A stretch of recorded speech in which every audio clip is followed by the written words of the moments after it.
Hello बच्चों, hello hello hello. कैसे हैं आप सब? आई एम वेरी श्योर आप सब बेहतरीन होंगे। सो बच्चों, वी आर हियर और हमारे सीएस प्रोफेशनल का सबसे पहला जो पेपर है हम उसके बारे में डिस्कस करेंगे। Just let me check mic. आवाज आ रही है बच्चों मेरी?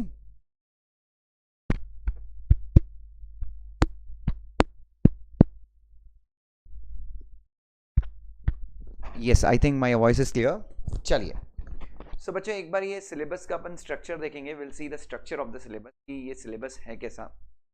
तो बच्चों जैसा कि आपको पता है कि हमारा जो गवर्नेंस का जो सिलेबस है, governance, risk management, compliances and ethics, GRMCE, short form मुझे आज तक याद नहीं हुआ। सो टोटल अगर आप देखें तो फर्स्ट पार्ट जो है, जो फर्स्ट पार्ट है, ये पार्ट जो है that is the part of governance का जो पार्ट है बच्चों, हम गवर्नेंस का पार्ट बोलते हैं। इसके अंदर total total we have 11 chapters here. ठीक है। सेकंड पार्ट बच्चों मुझे लगता है जैसे ईबीसीएल में कंपटीशन एक्ट था 25 मार्क का, तो सेकंड पार्ट रिस्क मैनेजमेंट है। थर्ड पार्ट इज कंप्लायंस, इसमें सिर्फ दो ही टॉपिक पढ़ने हैं अपने को, internal control, reporting. Fourth part जो है that is ethics and sustainability, में हम एथिक्स और बिजनेस पढ़ेंगे, सीएसआर और सस्टेनेबिलिटी पढ़ेंगे, और anti corruption and bribery laws पढ़ेंगे। तो overall this is the system. Don't worry बाबा, मैं मॉड्यूल से नहीं पढ़ाने वाला, I am not going to teach from module. मैं बस आपको एक सिलेबस का स्ट्रक्चर दिखा रहा था। उसके बाद ये सब रीडिंग्स इन्होंने सजेस्ट करी हैं बच्चों, तो let's see how does it go. तो today we will start with this chapter number 1 बच्चों।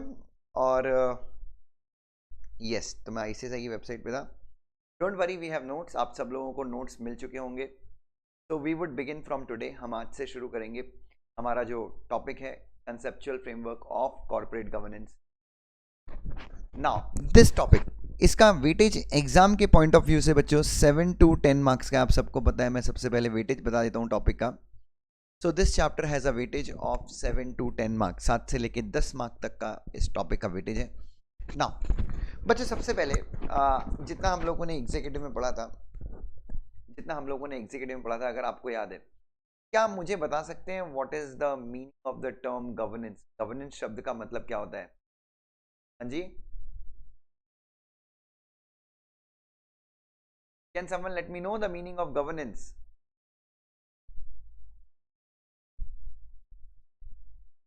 हाँ जी बच्चों, कोई गवर्नेंस शब्द का मतलब बता सकता है? बच्चों देखिए, गवर्नेंस का मतलब होता है चलाना, किसी चीज को मैनेज करना, किसी चीज को एडमिनिस्टर करना।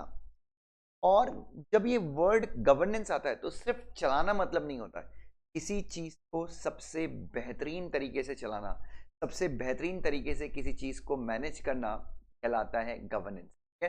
तो गवर्नेंस शब्द जो है, जो गवर्नेंस शब्द है, इसकी अपने आप में वैल्यू काफी ज्यादा है। सबसे अच्छे तरीके से अगर आप किसी पर्टिकुलर चीज को मैनेज कर सकते हैं तो मैं मानूंगा कि आप गवर्नेंस कर रहे हैं। ठीक है। तो गवर्नेंस का मतलब सिर्फ ये नहीं है कि भाई हम किसी चीज को चला रहे हैं। गवर्नेंस का मतलब है किसी चीज को सबसे उम्दा तरीके से, सबसे बेहतरीन तरीके से चलाना, मैनेज करना। ठीक है। Now please here, so now notes देखेंगे बच्चों। नोट्स में कोशिश की हमने एकदम सिंपल वर्ड्स में काफ़ी अच्छे तरीके से आपको ये सारी चीज़ें बताएं, ये सारे नोट्स मैं आपको प्रोवाइड करूं, ऐसी मेरी इच्छा है, ऐसी कामना है। Let's see how successful we have been. और कोशिश रहेगी कि ये टॉपिक एकदम सिंपल वे में आपको समझे। अच्छा, गवर्नेंस के पेपर में एक बहुत पुरानी प्रॉब्लम बच्चों की है। गवर्नेंस के पेपर में सबसे पुरानी प्रॉब्लम क्या है बच्चों की? सर हमको आता तो सब है, वी नो एवरीथिंग, बट कहीं ना कहीं लिख नहीं पाते। एक minute.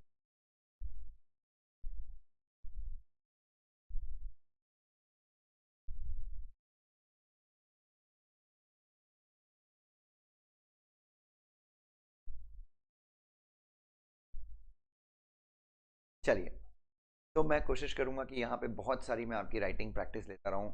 I would be focusing more on taking writing practice for all of you. तो आर यू रेडी? क्या सब लोग तैयार हैं? बच्चों बहुत मज़ा आने वाला है और मेरा यकीन मानिए आप सबको कम से कम 60+ मार्क्स में इस सब्जेक्ट में आकर रहूँगा। दिस इज माई प्रॉमिस, ये मेरा आप सबसे वादा है, ठीक है। कॉर्पोरेट गवर्नेंस का मतलब, अब ये यहाँ पे ये गवर्नेट वर्ड से ड्राइव हुआ है, ये सारी चीजें अपनी जगह हैं, बट हमेशा याद रखना कॉर्पोरेट गवर्नेंस शब्द का मतलब कंपनी में सबसे बेहतरीन, सबसे उम्दा प्रैक्टिसेस को फॉलो करना। No, if you are following the best practices, अगर आप सबसे अच्छी प्रैक्टिसेस को फॉलो कर, तो हम पूरी तरीके से यकीन मान सकते हैं कि हम कॉर्पोरेट गवर्नेंस प्रिंसिपल को फॉलो कर रहे हैं, ठीक है। कॉर्पोरेट आपने सुना होगा, हिंदी में हम बोलते हैं, ये संस्कृत वर्ड है, वसुधैव कुटुंबकम, सारा विश्व मेरा परिवार है। इन the same manner corporate governance का है कि जितने स्टेक होल्डर्स हैं, जितने लोग मेरी कंपनी के परफॉर्मेंस में रखते हैं, वो सब लोग मेरा परिवार हैं, और कंपनी को मैनेज इस प्रकार से किया जाएगा, कि सभी लोगों का हित हो, सभी लोगों का भला हो। Now corporate governance simply means following the best practices. Simple, अगर सिंपल वे में मैं आपको बताऊं तो कॉर्पोरेट गवर्नेंस का मतलब है सर्वश्रेष्ठ प्रैक्टिसेस को अपने बिजनेस में फॉलो करना। डे टू डे बिजनेस जो हम मैनेज करते हैं, डे टू डे बिजनेस हम बताते हैं, उसमें सबसे अच्छी practices. The root of word corporate governance is from governate. बच्चों, ये जो कॉर्पोरेट गवर्नेंस का जन्म हुआ है, कौन से वर्ड से जन्म हुआ है? गवर्नेट वर्ड। गवर्नेट का मतलब क्या होता है? स्टीयर कराना। स्टीयर करना मतलब हम कार चलाते हैं ना, स्टीयर करना, स्टीयरिंग से हम क्या करते हैं? हम दिशा दिखाते हैं। तो कंपनी को सर्वश्रेष्ठ दिशा दिखाना। कॉर्पोरेट गवर्नेंस का मतलब है to steer an organization desired direction, एक पर्टिकुलर दिशा में कंपनी कर जाना। The responsibility to steer. अच्छा, कॉर्पोरेट गवर्नेंस के लिए सबसे ज्यादा जिम्मेदारी किसकी है? Who is the most responsible for person? ये पूरी जिम्मेदारी किसके ऊपर है? जैसे हमारे देश की गवर्नेंस, इंडिया की गवर्नेंस किसके हाथों में? बताइए, who is responsible for governance of this entire country? Obviously मुझे पूरा यकीन है आप सब लोग क्या बोलेंगे, sir it's with the prime minister mister Modi. Yes, तो हमारे इस पूरे responsibility lies on the shoulder of mister Modi. Mister Modi जो है responsible to steer the country, in the same manner, इसी प्रकार से कंपनी को स्टीयर करने की रिस्पॉन्सिबिलिटी किसकी? Who has the responsibility? Obviously is the board of. Contrary to the popular misconception about corporate governance in the modern times, the roots of corporate governance are not besmirched in negative. besmirched का मतलब क्या हो? उत्पत्ति। लोग ऐसा मानते हैं कि भाई कॉर्पोरेट गवर्नेंस की उत्पत्ति क्यों हुई है? क्योंकि दुनिया में बहुत नेगेटिव चीजें हो रही हैं, कॉर्पोरेट गवर्नेंस उपलब्धि हुई है, उत्पत्ति हुई है। नहीं, कॉर्पोरेट गवर्नेंस, तो लोग ऐसा मानते हैं corporate governance did not have its Raison d'etre, मतलब reason of existence, only in negative happening of the world. तो अभी तक जो मैंने आपको पढ़ाया, कॉर्पोरेट गवर्नेंस का मतलब होता है टू फॉलो दी, आप चाहें तो लिख सकते हैं, छोटा छोटा पॉइंट्स हैं, best practices. It is not the result of negative happenings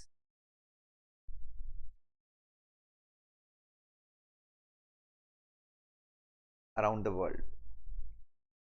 पूरे वर्ल्ड में जो नेगेटिव हैपनिंग्स हुई थी, कई लोगों को लगता है कि कॉर्पोरेट गवर्नेंस के चलते, रीजन राइजन डी एट्रे के चलते कॉर्पोरेट गवर्नेंस है। बिल्कुल ये कहना गलत। Then the responsibility of corporate governance is with whom बच्चों? The responsibility of corporate governance is with the board of directors of the company। तो बच्चों, who all are responsible for? हाँ जी, तो कॉर्पोरेट गवर्नेंस के लिए रिस्पॉन्सिबल कौन है? Corporate governance के लिए रिस्पॉन्सिबल है कंपनी ऑफ डायरेक्टर। आपको डन। फर्स्ट पॉइंट क्लियर है सबको? Okay, that's great, that's great. हाँ जी, ओके, ग्रेट ग्रेट। चलिए आगे बढ़ जाते हैं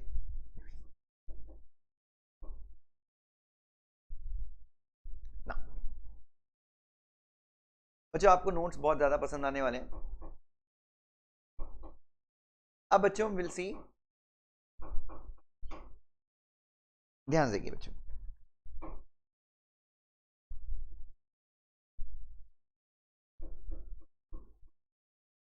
now some examples of corporate governance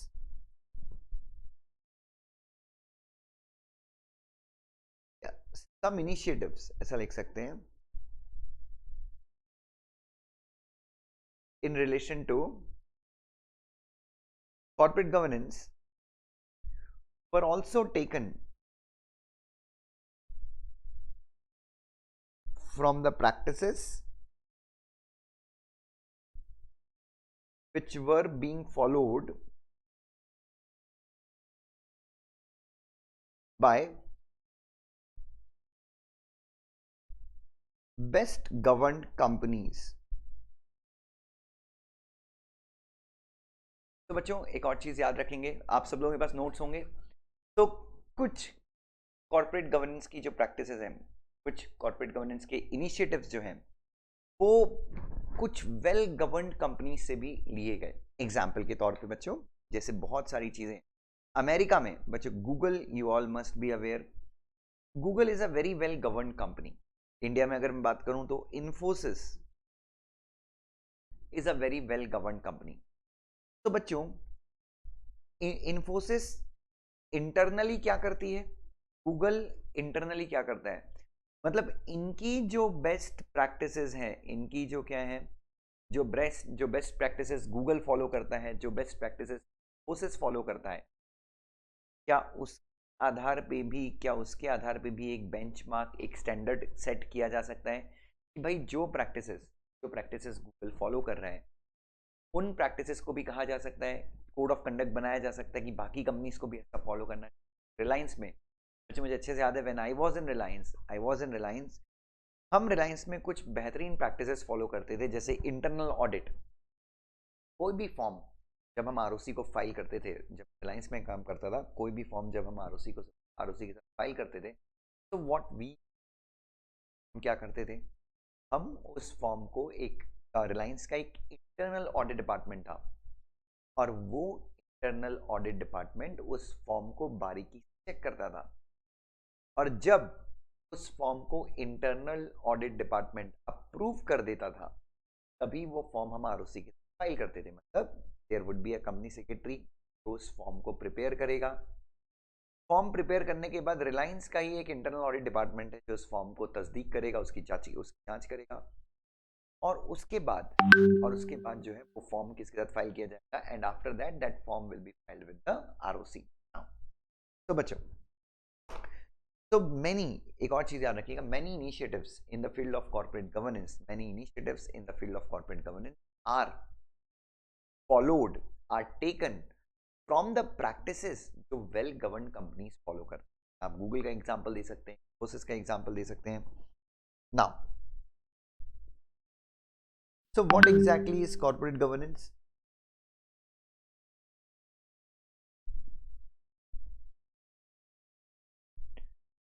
तो कॉर्पोरेट गवर्नेंस का मतलब क्या हो गया बच्चों?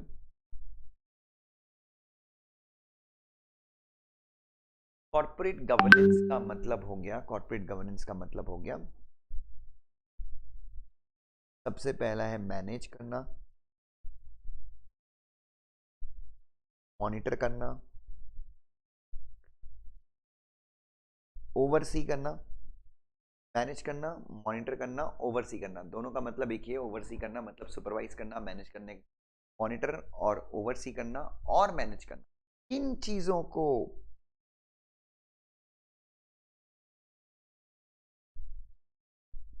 कॉर्पोरेट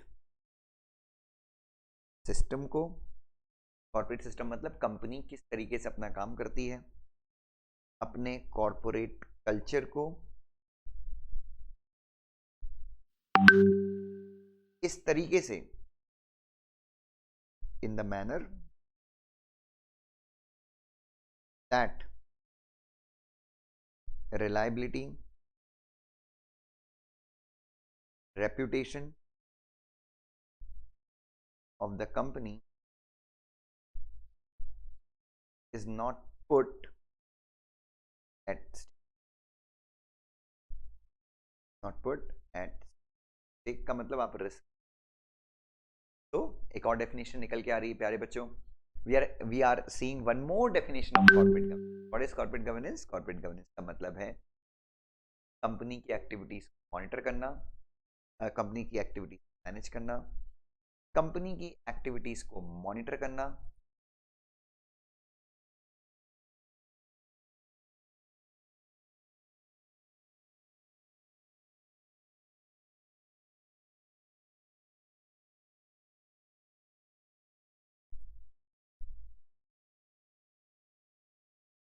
एक मिनट।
हाँ जी बच्चों,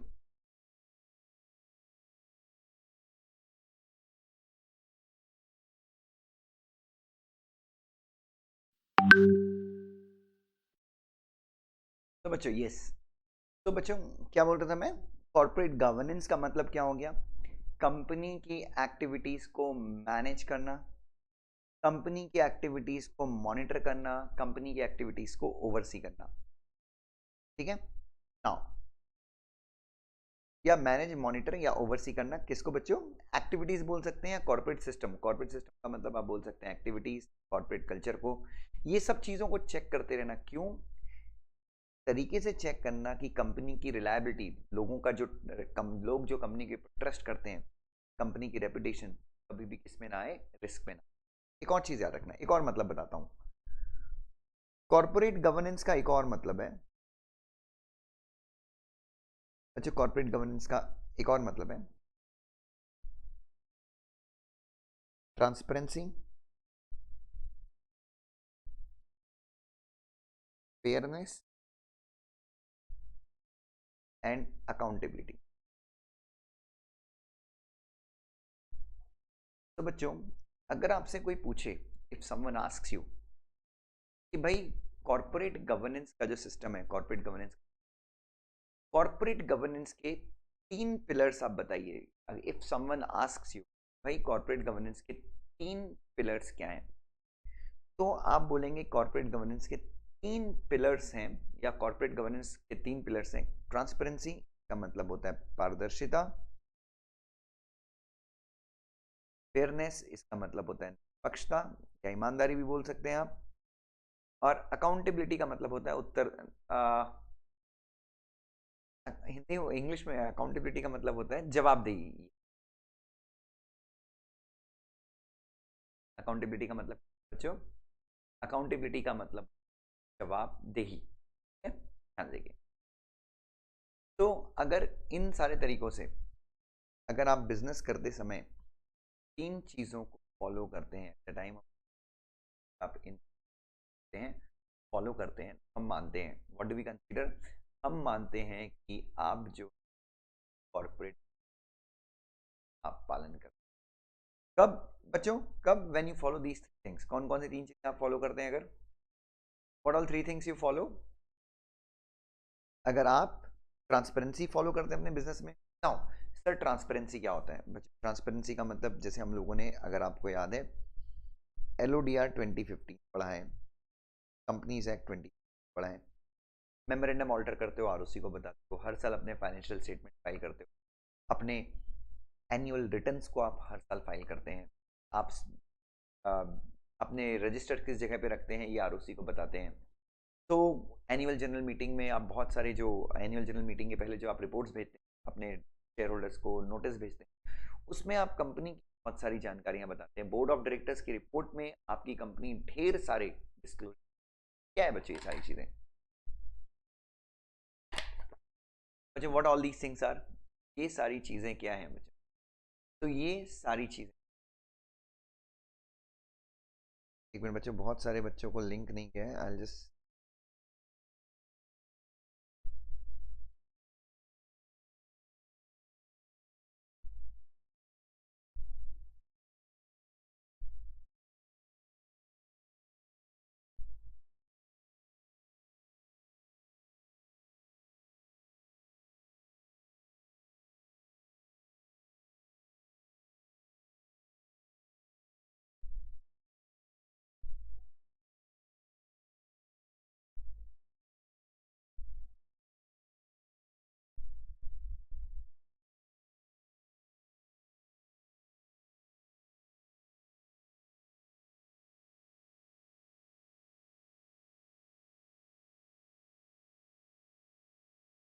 हाँ जी बच्चों। तो अगर आप क्या करते हैं बच्चों, अगर आप चीजों को फॉलो करते हैं,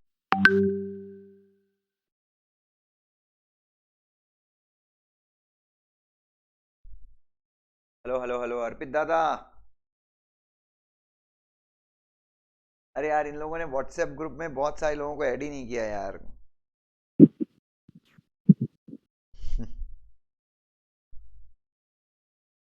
आगे क्या भाई, अर्पित दिख रहा हूँ क्या मैं? ऑडियो वीडियो क्लियर है?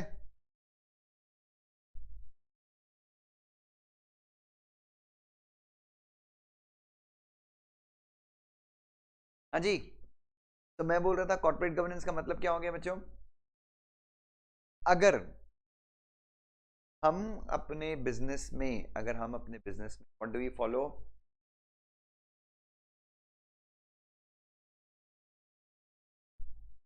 Transparency. What is transparency? Transparency का मतलब होता है पारदर्शिता। ट्रांसपेरेंसी का मतलब क्या होता है बेटा? पारदर्शिता। और हमेशा याद रखिए, ट्रांसपेरेंसी इज वेरी, मतलब ट्रांसपेरेंसी जो है, ये जो वर्ड है, ये डिस्क्लोजर शब्द से काफी कुछ मिलता जुलता है।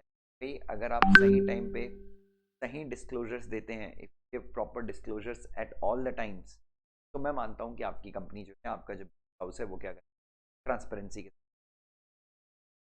Second is fairness. क्या है बच्चों? Fairness. Now what is fairness? Fairness का मतलब क्या है? Giving all the stakeholders their due rights, जो भी शेयर होल्डर्स के उचित राइट्स हैं, वो सारे राइट्स आप उन शेयर होल्डर्स को दे रहे हैं, प्लस लॉ को आप प्रॉपर तरीके से क्या करते हैं, कंप्लाई करते हैं, सारे लॉस को फॉलो करते हैं। Then comes accountability. अकाउंटेबिलिटी का मतलब होता है पूरी रिस्पॉन्सिबिलिटी के साथ आप बिजनेस करते हैं। जब आप बिजनेस करते हैं, जब बोर्ड ऑफ डायरेक्टर्स जो हैं बिजनेस करते हैं, तो वो ये अज्यूम करके बिजनेस करते हैं शेयर होल्डर्स के रिसोर्स मैनेज कर रहे हैं। तो वो पूरी जिम्मेदारी के साथ बिजनेस करते हैं। वो HDFC बैंक, ICICI बैंक, ये जितनी भी कंपनीज है, these are well managed companies, these are called as well managed companies. क्यों? क्योंकि आपको वहां पे ये तीनों चीज, ट्रांसपेरेंसी, फेयरनेस एंड अकाउंटेबिलिटी, तो ये 3 पिलर्स हैं कॉर्पोरेट गवर्नेंस का। ठीक है, चलिए ना, अब हम बात करेंगे legislative development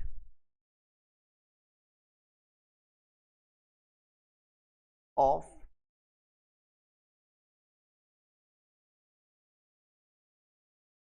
corporate governance.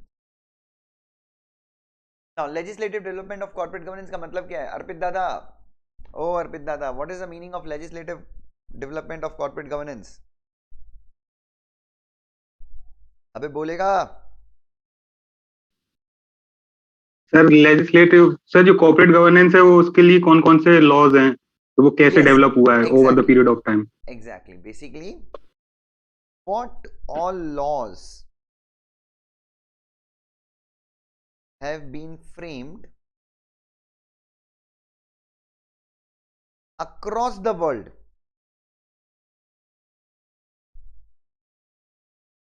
to promote corporate governance, या to promote भी बोलने से अच्छा, to include corporate governance in day to day functioning of the company। पूरी दुनिया भर में, पूरी दुनिया भर में ऐसी कौन कौन सी चीजें हुई हैं, दुनिया भर में ऐसी कौन कौन सी चीजें हुई हैं जो कॉर्पोरेट गवर्नेंस को क्या करती हैं, प्रमोट करती हैं। कहाँ पे प्रमोट करती हैं? सिर्फ इंडिया में या अक्रॉस द वर्ल्ड? बच्चों सिर्फ इंडिया में या across the world? Across the world. तो बच्चों ये सिलसिला चालू होता है फ्रॉम द ईयर 1720, सन 1720 से, सन 1720 से अक्रॉस द वर्ल्ड क्या हुआ था बच्चों? अक्रॉस द वर्ल्ड सन 1720 से कॉर्पोरेट गवर्नेंस के लिए कुछ ना कुछ करना क्या हो चुका था, शुरू हो चुका था। तो 1720 में सबसे पहला बबल एक्ट पास हुआ था। कौन सा एक्ट पास हुआ था बच्चों? बबल एक्ट पास हुआ था। ये बबल एक्ट क्या बोलता है बच्चों? बबल एक्ट बोलता था कि कंपनी या बॉडी कॉर्पोरेट या कॉर्पोरेशन, कॉर्पोरेशन जो है सिर्फ और सिर्फ लॉ के जरिए ही बन सकती है। मतलब जैसे अभी क्या होता है, कंपनी कोई भी बना लेता है ना, मैं और तुम भी कंपनी इनकॉर्पोरेट कर सकते हैं, लेकिन 1720 में जो पहला लॉ यूनाइटेड स्टेट्स में आया था, दैट वाज बबल एक्ट। और ये बबल एक्ट क्या बोलता था? बबल एक्ट बोलता था कि कंपनी जो है सिर्फ कौन बना सकता है? चार्टर या फिर स्टैट्यूट, मतलब सिर्फ पार्लियामेंट एक लॉ पास करके कंपनी। सबसे पहला डेवलपमेंट था 1720 में। उसके बाद 1825 में बबल एक्ट को क्या किया गया? रिपील किया गया।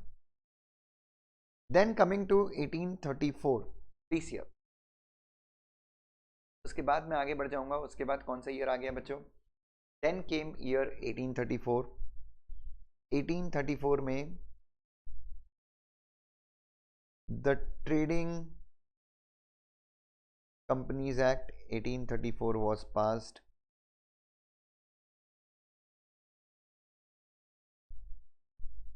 उसके बाद 1837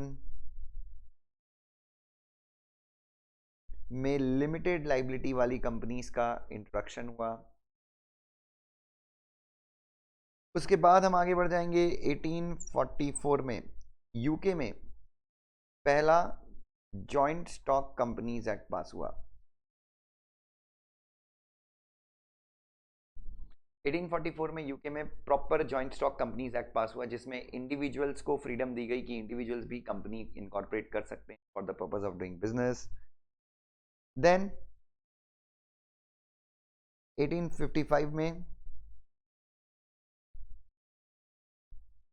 लिमिटेड लाइबिलिटी एक्ट पास हुआ।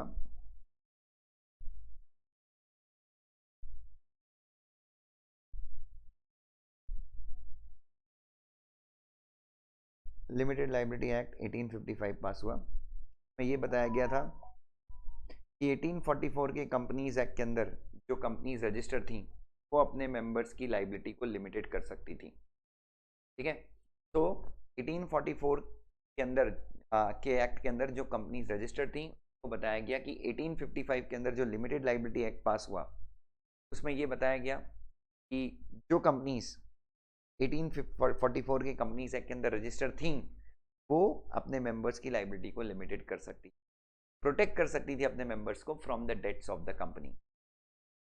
उसके बाद 1856, 1862, 1908, 1929, 1948, 1985 और अभी बच्चों ये आई एम सॉरी ये बबल एक्ट वगैरह ये सब यूके का है, एवरीथिंग फ्रॉम यूनाइटेड किंगडम।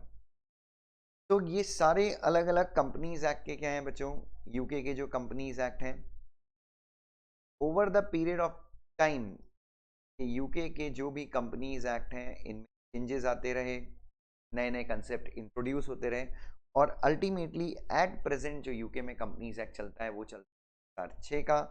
और इसी कंपनीज एक्ट को मतलब इसी कंपनीज एक्ट को एक प्रकार से आप समझ सकते बेस मान के हम लोगों ने अपने देश में 2013 पास किया है नाउ। हाँ जी, तो ये एक चीज है बच्चों। चलिए नाउ बच्चों will start with definitions of corporate governance, एक बार हम चेक करेंगे।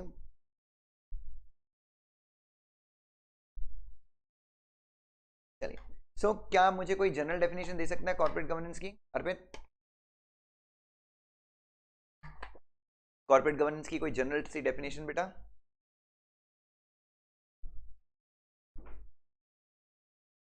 अर्पित दादा, a general definition of corporate governance, क्या होता है कॉर्पोरेट गवर्नेंस सिंपल वे में? सर सर कॉर्पोरेट जो फॉर्म ऑफ बिजनेस है उसमें सारे लॉस का पालन करना, वेरी नाइस, मेनली कंपनीज जो यस है। Yes yes. तो इंडिया में बहुत सारे अलग अलग लोग हैं जिन्होंने कॉर्पोरेट गवर्नेंस को अपने अपने तरीके से डिफाइन किया है। नारायण मूर्ति ने अलग डिफाइन किया है, कुमार मंगलम बिरला ने अलग तरीके से डिफाइन किया है, देन आईसीएसआई ने कॉर्पोरेट गवर्नेंस को अलग तरीके से। So we would see how different people have defined the term corporate governance. चलिए मैं एक क्वेश्चन आंसर के फॉर्म में हम लिखेंगे बच्चों। मेरा यहाँ पे गवर्नेंस में एक उद्देश्य अपना ये भी रहेगा कि हम लिखें, मतलब क्योंकि गवर्नेंस के टाइम पे जब गवर्नेंस का एग्जाम जब पेपर होता है तो बच्चों को एक प्रॉब्लम होती है कि यार उनको ना कॉर्पोरेट गवर्नेंस के कंसेप्ट तो सारे आते हैं but they find it difficult to write, तो लिखने में थोड़ा सा प्रॉब्लम आता है। तो अपन एक क्वेश्चन लिखेंगे, विल राइट अ क्वेश्चन। एक क्वेश्चन लिखिए, define the term, right a question,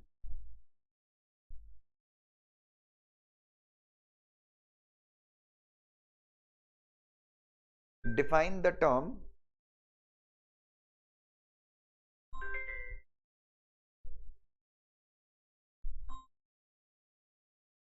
corporate governance as per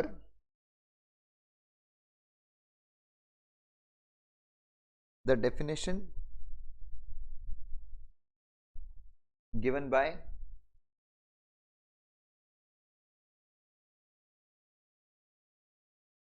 define the term corporate governance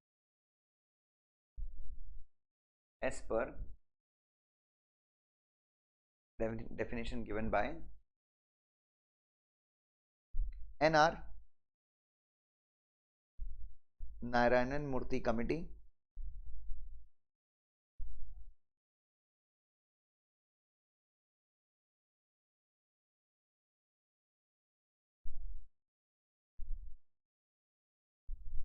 and also state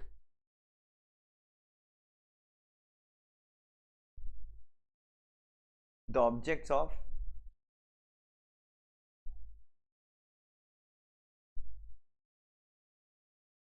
corporate governance.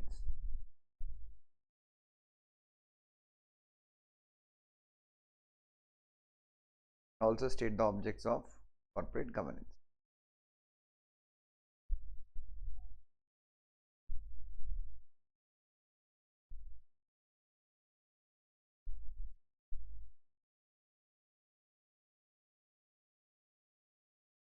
चलिए बच्चों,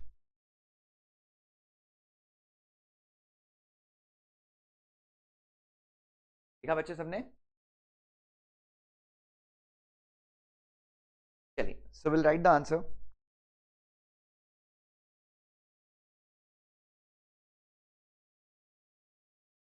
As per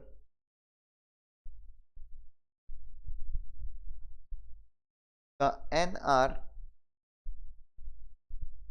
Narayan Murthy Committee,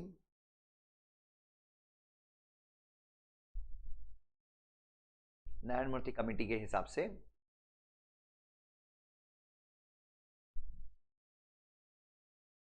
corporate governance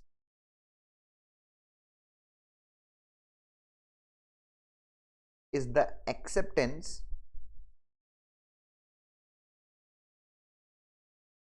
by management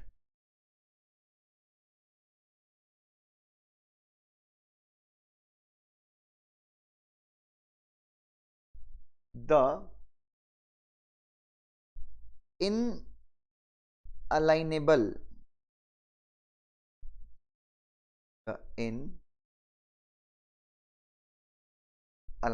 इनअलाइनेबल का मतलब unseparable, जिसको अलग नहीं किया जा सकता. The inalienable rights of the share holders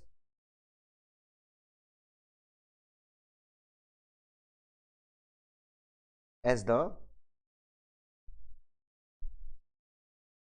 true owners of the company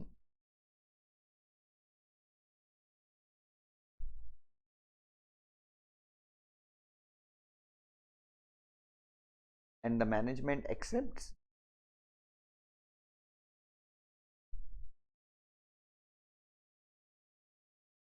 their own role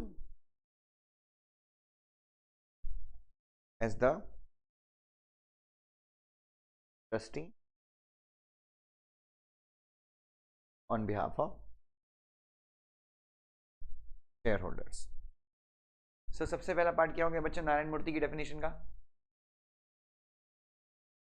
Narayanan मूर्ति की डेफिनेशन का सबसे पहला पार्ट ये हो गया कि जो अपनी कंपनी का मैनेजमेंट है, जो बोर्ड ऑफ डायरेक्टर्स हैं, वो क्या एक्सेप्ट करते हैं? They accept that share holders जो हैं, मतलब शेयर होल्डर्स के सारे राइट्स जो हैं, हम उन राइट्स को एक्सेप्ट करते हैं. मतलब हम शेयर होल्डर को सारे राइट्स देंगे. क्यों देंगे? Because they are the true owners of the company, पहला. और मैनेजमेंट खुद भी मानता है कि हमारा भी रोल जो है कंपनी में कैसा है, as a trustee. We are acting as a trustee of the share holder के लिए जो है वो एज अ ट्रस्टी काम करते हैं. ठीक है, ये हो गया. दूसरा, it is about commitment to values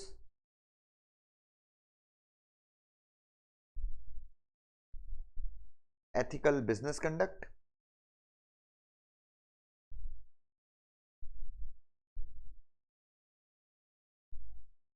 and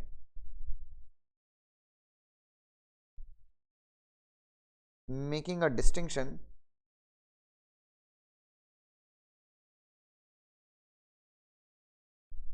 between the personal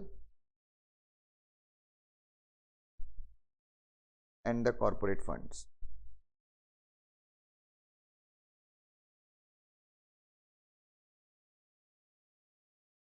In the management of the company.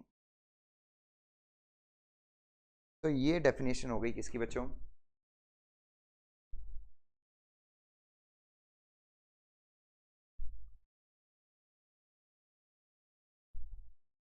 बच्चों ये डेफिनेशन किसकी हो गई? तो डेफिनेशन के हिसाब से डेफिनेशन में उन्होंने क्या क्या बताया? ज्यादा नहीं, 3-4 चीजों पे ही फोकस करना है। नंबर 1, और ये डेफिनेशन लोग याद ही नहीं कर पाते। सबसे पहला, मैनेजमेंट एक्सेप्ट कर लेता है। What management accept? मैनेजमेंट ये एक्सेप्ट कर लेता है शेयर होल्डर्स के राइट्स हैं वो इनसेपरेबल हैं and they are the owners of company, plus they accept themselves as the trustee, plus corporate governance is about, corporate governance किस बारे में है कि हम कितने ज्यादा कमिटेड हैं टुवर्ड्स व्हाट, कंपनी के उसूलों के प्रति, कंपनी की वैल्यूज के प्रति, कंपनी के एथिक्स के साथ, नैतिकता के साथ कंपनी के बिजनेस करने में हम कितने इंटरेस्टेड हैं। और जो मैनेजमेंट है उसको एक डिफरेंस क्रिएट करना है कि भाई हमारे पर्सनल फंड्स क्या हैं और हमारे कंपनी के फंड्स क्या हैं, मतलब कंपनी के फंड्स पे हमें खुद रईस बनना है। तो कुमार मंगलम बिरला, इंडिया में जो पहली कमेटी बनी थी, इंडिया में जो पहली कमेटी बनी थी कॉर्पोरेट गवर्नेंस को प्रमोट करने के लिए, पहली कमेटी इंडिया में बनाई गई थी, that was under the leadership of mister Kumar Mangalam Narayan Murthy. ये जो कमेटी बनाई गई और इस कमेटी ने कॉर्पोरेट गवर्नेंस के ऊपर ये रिपोर्ट दी। I think first committee was under the chairmanship of Narayan Murthy था ना, फर्स्ट कमेटी कॉर्पोरेट गवर्नेंस के ऊपर। फिर नारायण मूर्ति के बाद कुमार मंगलम बिरला कमेटी आई, अगर मैं गलत नहीं हूं, मेरे हिसाब से ये सही है। तो उन्होंने ये डेफिनेशन दी। ठीक है, तो ये आंसर का फर्स्ट पार्ट हो गया। अरे हाँ, है ना? ओके, उसके बाद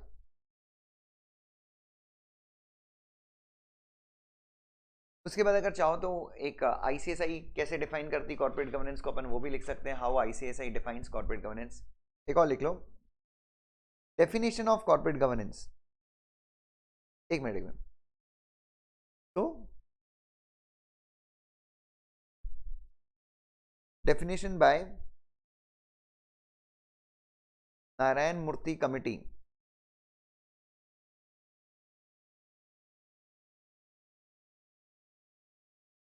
talks about, Narayana Murthy committee की डेफिनेशन किन किन बारे में बात करती है? सबसे पहला, management accepts the share holder as true owners. दूसरा, management accepts that it is the trustee of shareholders. तीसरा, it is about showing commitment to values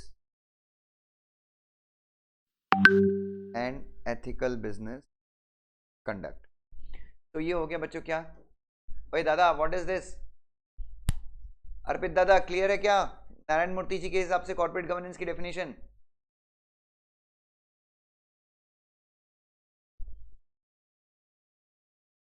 ओ अर्पित दादा, क्लियर है क्या? Yes sir. चलो, अब हम देखते हैं आईसीएसआई के हिसाब से कॉर्पोरेट गवर्नेंस की डेफिनेशन देखेंगे। नेक्स्ट इज, ये सब याद रखने में डिफिकल्ट होता है तो इसलिए मैं लिखवा के दे रहा हूँ, तो आपको ये हमेशा कभी जिंदगी में भूलोगे नहीं। और उसके बाद ये 3 पॉइंट्स याद रखना, तो एग्जाम में अगर आता है तो आप ऐसे करके लिख सकते हो। उसके बाद definition of corporate governance.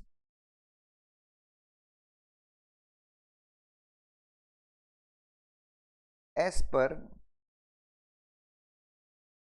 ICSI. तो अब हम देखेंगे कि दादा institute of company secretaries of India ये क्या डिफाइन करती है कॉर्पोरेट गवर्नेंस के बारे में बच्चे। तो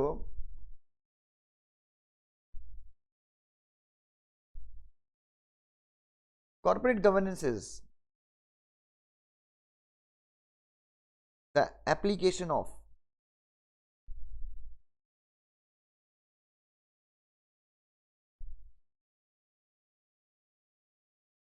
best management practices।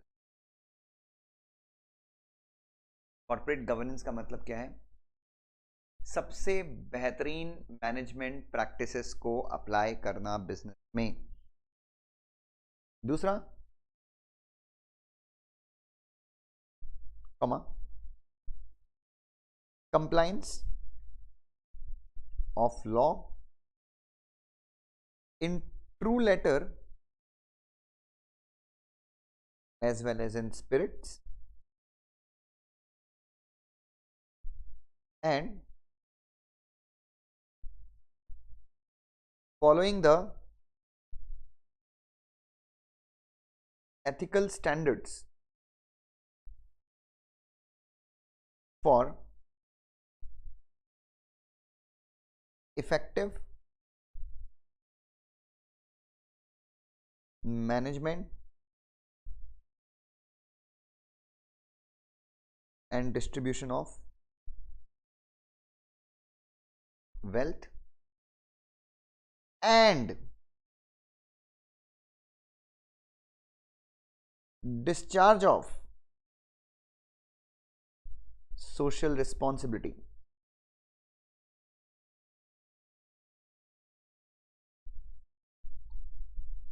For sustainable development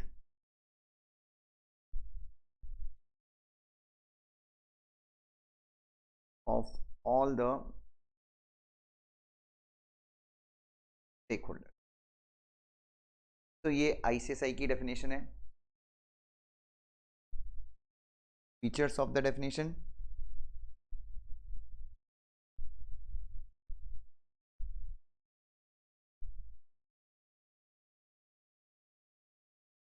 तो ICSI ने जो डेफिनेशन दी है इसके क्या फीचर्स है कॉर्पोरेट गवर्नेंस. तो अगर आप ICSI की डेफिनेशन देखें तो क्या क्या चीजें निकल के आ रही हैं. If we see the definition given by ICSI, what all we can find, क्या क्या मिल सकता है हमको. सबसे पहला क्या है बेटा. सबसे पहला है application of what.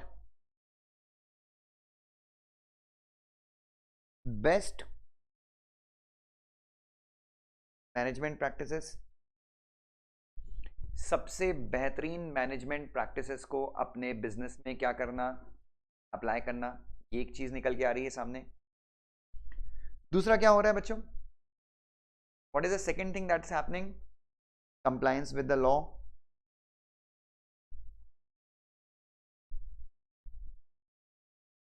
In letter and in spirits. आपको सिर्फ जो लिखा हुआ है वो फॉलो नहीं करना है. You have to follow spirit. Spirit of law मतलब intention of law makers.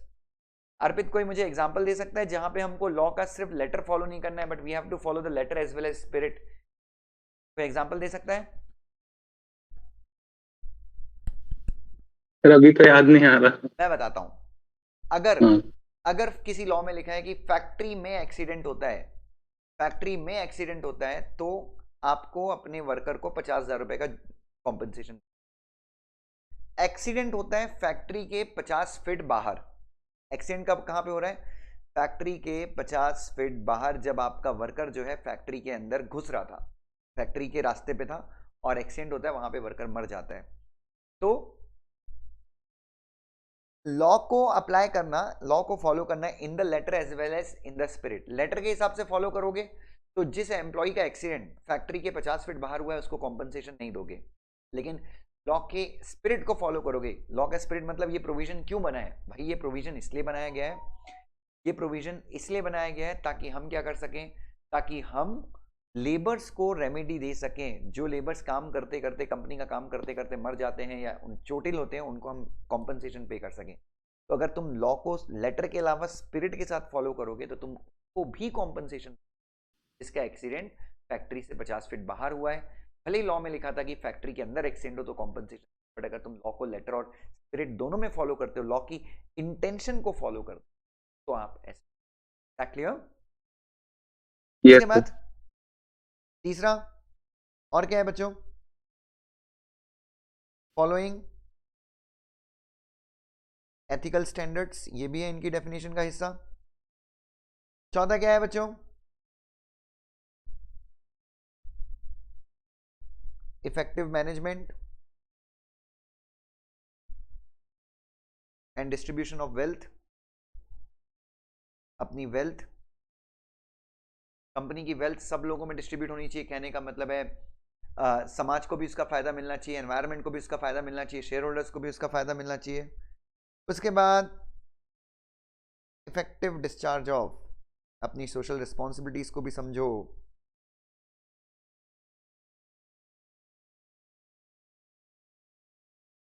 Responsibility and taking steps for sustainable development of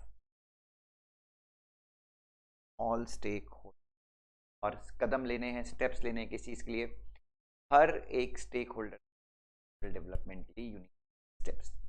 तो बच्चों आईसीएसआई की डेफिनेशन के ये जो है मुख्य पॉइंट्स हैं, ये जो है मुख्य पॉइंट्स हैं, और अगर आप ऐसे डेफिनेशन पढ़ेंगे तो मेरा यकीन मानिए लाइफ में you will be forgetting the definition. सबसे अच्छी मैनेजमेंट प्रैक्टिसेस को अप्लाई कीजिए, लॉ को फॉलो कीजिए, एथिकल स्टैंडर्ड्स को फॉलो कीजिए, मैनेजमेंट सही तरीके से होना चाहिए, और कंपनी की जो वेल्थ है उसका सही तरीके से एलोकेशन होना चाहिए, समाज का भी आपको ध्यान में रखना, और एकदम कंटिन्यूअस मैनर में, लॉन्ग लास्टिंग मैनर, हर एक स्टेक होल्डर, जितने भी स्टेक होल्डर्स कंपनी से जुड़े हुए हैं, चाहे वो गवर्नमेंट हो, चाहे वो एम्प्लॉयज हो, चाहे वो लेबरर्स हो, चाहे शेयर होल्डर्स हो, सबका, सोसाइटी हो, सबका sustainable development, long lasting.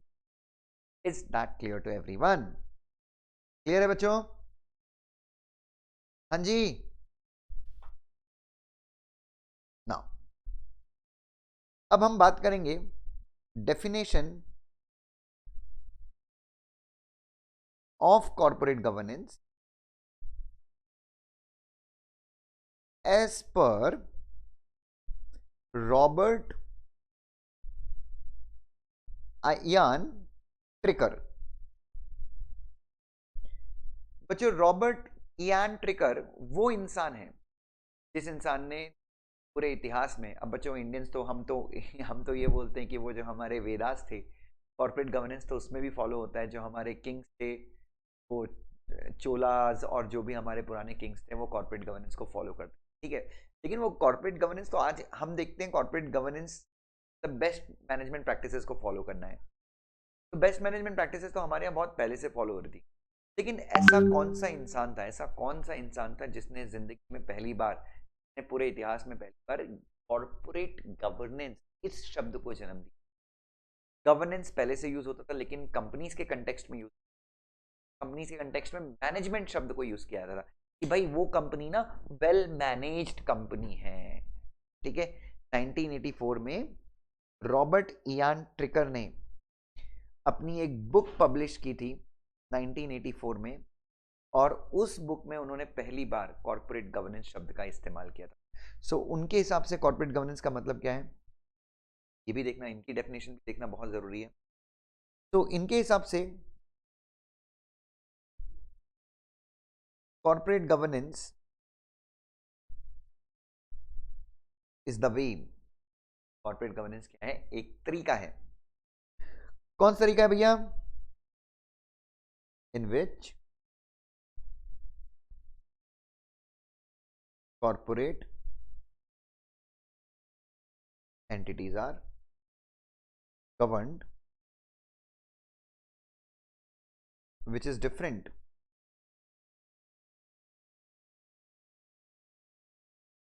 from the way in which companies are, ठीक है। कॉर्पोरेट गवर्नेंस एड्रेसेस का मतलब रिजॉल्व करता है the issues faced by board of director, such as interaction with top management,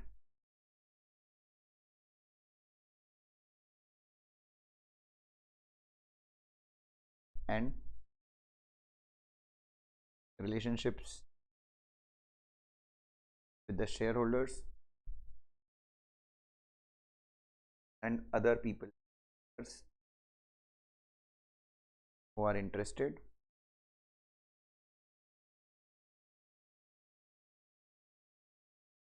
affairs।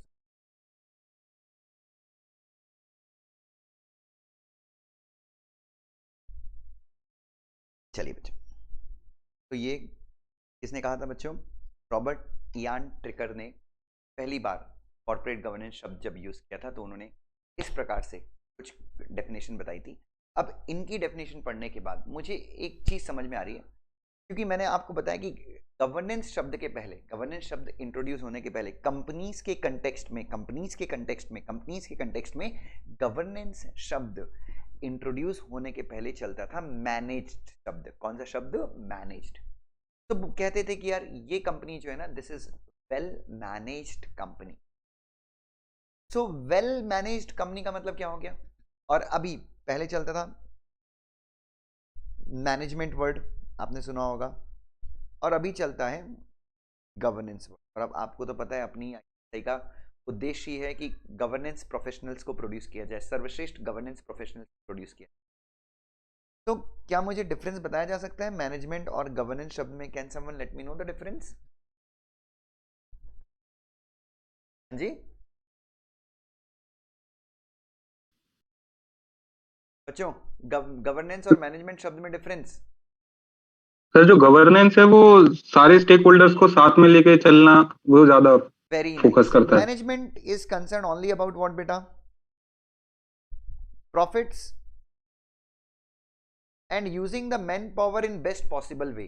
आपको पता है ना मैनेजमेंट की सबसे अच्छी डेफिनेशन क्या है? मैनेजमेंट मीन्स क्या था?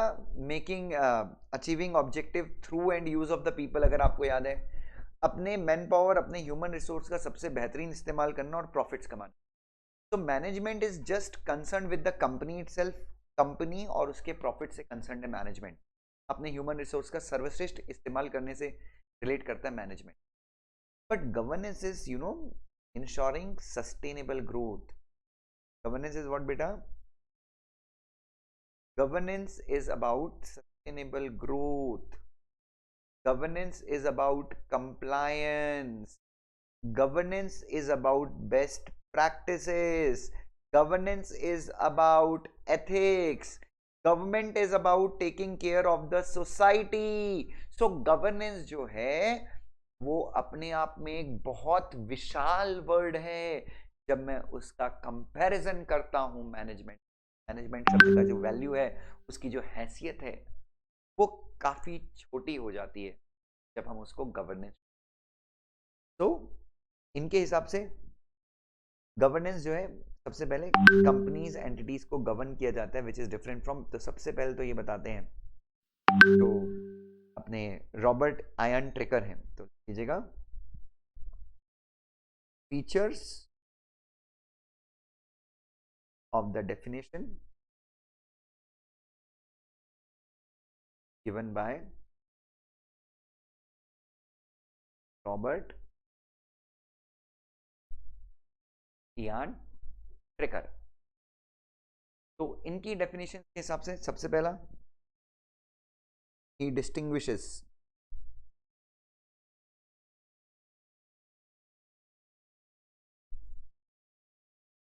between management and governance। सबसे पहला वो क्या करते हैं?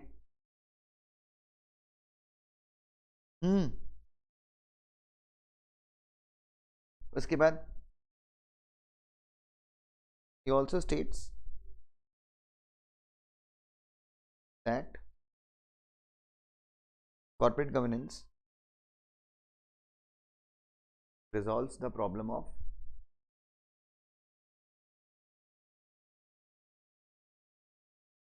interaction between top management and board of directors। Corporate governance also resolves, corporate governance also promotes relationship between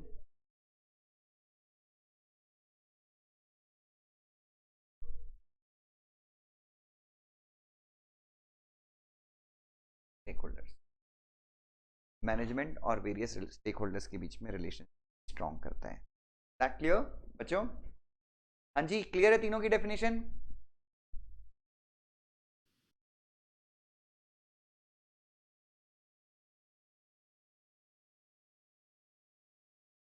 लिख लोगे एग्जाम में? अगर ये डेफिनेशन लिखने आता है तो कभी भूलोगे तो नहीं?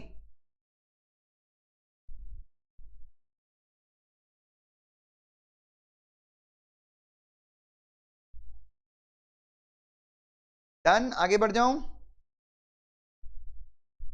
चलिए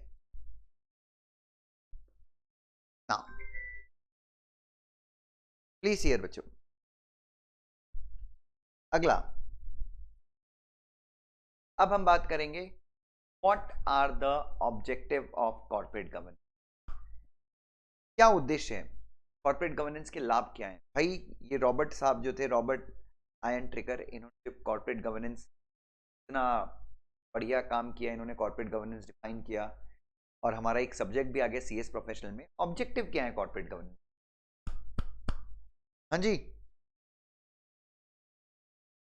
what are the objectives of corporate governance? सबसे पहला इट इज इंटीग्रल। इंटीग्रल मतलब सबसे महत्वपूर्ण हिस्सा है to the very existence of the company. Company के लिए corporate governance is very essential. आजकल तो जब हम स्टॉक मार्केट में पैसा लगाते हैं तो भाई साहब हम सिर्फ ये नहीं देखते कि कंपनी की प्रॉफिटेबिलिटी कितनी, सकता है इन्फोसिस से ज़्यादा प्रॉफिट अडानी ग्रुप की कंपनी को, बट अडानी कंपनी में, अडानी ग्रुप की कंपनीज में लोग पैसे नहीं लगाते। जो समझदार इन्वेस्टर्स हैं they remain away from Adani group of companies. क्यों? क्योंकि उनके गवर्नेंस इश्यू का पता नहीं है। सेबी जब चाहे उनके यहाँ पे नोटिस भेजती है, इन्वेस्टिगेशन चालू ही रहता है, सेबी का कुछ ना कुछ उनके यहाँ पे चालू ही रहता है। तो it is not, I don't think so Adani, भले आपको वो ग्रोथ के पॉइंट में काफ़ी अच्छी कंपनी लग रही है, बट मुझे हमेशा इन्फोसिस पसंद है, मुझे हमेशा रिलायंस इंडस्ट्रीज पसंद है, मुझे HDFC का पूरा ग्रुप पसंद है। क्यों? इस कंपनी का, मुझे एशियन पेंट काफ़ी ज़्यादा पसंद है, मुझे बिरला ग्रुप काफ़ी ज़्यादा पसंद है। बच्चों इन कंपनीज को कॉर्पोरेट गवर्नेंस की वैल्यू, और बच्चों बिलीव कीजिए 2017 के बाद से ना कॉर्पोरेट गवर्नेंस की डिमांड इतनी बढ़ गई है, मतलब लोग आजकल अपने पैसे लगाने के पहले दे चेक, वो चेक करते हैं, 2-3 बार चेक करते हैं यार ये जो कंपनी है वो कॉर्पोरेट गवर्नेंस को फॉलो करती है। कॉर्पोरेट गवर्नेंस जो है वो इंस्पायर करती है और स्ट्रेंथन करती है, मजबूत करती है इन्वेस्टर के। क्यों? जो कंपनीज कॉर्पोरेट गवर्नेंस फॉलो करती हैं वो कंपनी इंश्योर करती हैं कि कंपनी का कमिटमेंट दोनों तरफ है, कंपनी हायर ग्रोथ भी चाहती है, कंपनी प्रॉफिट्स भी चाहती है, और सबसे इंपॉर्टेंट बच्चों सस्टेनेबिलिटी। सस्टेनेबिलिटी का मतलब बच्चों कंपनी कम में सर्वाइव करेगी। जैसे मैं रिलायंस के हर महीने रिलायंस के 10 शेयर खरीद, मैंने SIP लगा के रखे, रिलायंस के 10 शेयर खरीदता हूँ और अपनी छोटी बेटी के लिए ITC के 100 शेयर खरीदता हूँ। दोनों का इन्वेस्टमेंट लगभग सेम ही आता है। तो बड़ी बेटी को रिलायंस के 10 शेयर खरीदता हूँ उसके नाम पे, और छोटी बेटी के नाम पे ITC के 100 शेयर खरीदता हूँ। क्यों बच्चों? ऐसा तो नहीं है कि ये कंपनियां आज एग्जिस्ट करेंगी और कल बंद हो जाएंगी। इन कंपनी सस्टेनेबल कंपनीज है। सस्टेनेबल कंपनीज का मतलब ये कंपनी कम में। तो क्या फायदा होता है कॉर्पोरेट गवर्नेंस से? सबसे पहला फायदा होता है, ये सबसे पहला ऑब्जेक्ट है कॉर्पोरेट गवर्नेंस का, कंपनी में एक इंडिपेंडेंट, एक स्ट्रक्चर्ड, कंपनी में एक सही बोर्ड ऑफ डायरेक्टर्स का स्ट्रक्चर क्रिएट करना, तो इंडिपेंडेंट डिसीजन, किसी के एक पार्टी के फेवर में फैसले नहीं, इंडिपेंडेंट डिसीजन ले सके। जैसे HDFC, जो अभी रिसेंट डिसीजन है HDFC बैंक और HDFC मर्जर का, तो अच्छा बोर्ड ऑफ डायरेक्टर क्रिएट हो कंपनी में जो इंडिपेंडेंट डिसीजन ले सके। बोर्ड के पास एक सही तरीका है, एक सही मशीनरी टू सबसर्व मतलब सर्व किया जाए, सॉल्व किया जाए सारे स्टेक होल्डर्स की प्रॉब्लम। कि कॉर्पोरेट गवर्नेंस का ऑब्जेक्टिव है कि इतना स्ट्रांग बोर्ड बनाया जाए कि उसके पास सिस्टम हो कि वो सारे स्टेक होल्डर्स की प्रॉब्लम रिजॉल्व कर सकता है। एक और ऑब्जेक्टिव है डिस्क्लोजर्स को प्रमोट किया जाए। डिस्क्लोजर्स को प्रमोट किया जाए मतलब ये भी इंश्योर किया जाए बोर्ड जो है वो शेयर होल्डर्स को टाइम टू टाइम क्या करे, इंफॉर्मेशन करता रहे। सो ट्रांसपेरेंसी को प्रमोट किया जाए, अगर आप चाहें तो यहाँ पे लिख सकते हैं ऐसा। उसके बाद कंपनी के अफेयर्स का पूरा कंट्रोल किसके पास रहे? पूरा कंट्रोल कंपनी के अफेयर्स का बोर्ड ऑफ डायरेक्टर्स के पास रहे। आपको अगर याद हो, स्टीयर करने की रिस्पॉन्सिबिलिटी में जो मैंने लेक्चर की शुरुआत में कही थी, I told you that test with वो कंपनी के बोर्ड ऑफ डायरेक्टर। तो बच्चों अल्टीमेटली कॉर्पोरेट गवर्नेंस जो है पूरी रिस्पॉन्सिबिलिटी डालता है बोर्ड ऑफ डायरेक्टर के लिए। तो अगर आपने LODR पढ़ा होगा, रेगुलेशन 17 to 27, उसमें भी हमने देखा कि भाई बोर्ड ऑफ डायरेक्टर का स्ट्रक्चर बताया है, independent director, non independent director, सब कुछ बच्चों। तो कॉर्पोरेट गवर्नेंस चाहती है कि आपके यहाँ पे प्रॉपर स्ट्रक्चर्ड बोर्ड हो, डाइवर्सिफाइड बोर्ड हो, जो इंडिपेंडेंट डिसीजन के सारे स्टेक होल्डर्स के कंसर्न्स को रिजॉल्व कर सके और कंपनी को लॉन्ग टर्म विजन और डायरेक्शन। तो ये कॉर्पोरेट गवर्नेंस है। तो आज के लिए बच्चों बस ही करेंगे। Today happens to be the first lecture, तो आज थोड़ा शॉर्ट रखेंगे क्योंकि बहुत सारे बच्चे ज्वाइन नहीं कर पाए हैं। विल कंटिन्यू टुमारो बच्चों, कल मिलते हैं फिर same time. Yes yes yes, we will meet at the same time only every day, ठीक है? ठीक। Yes, so will have 60 lectures, almost 100 hours का कंटेंट होगा और बहुत सारा लिखना है। लिखा ना सारी चीजें आज? हाँ हाँ सर। चलो ध्यान रखना अपना, तो राइटिंग प्रैक्टिस मैं यहीं पे पूरी करवा दूंगा। Thank you so much.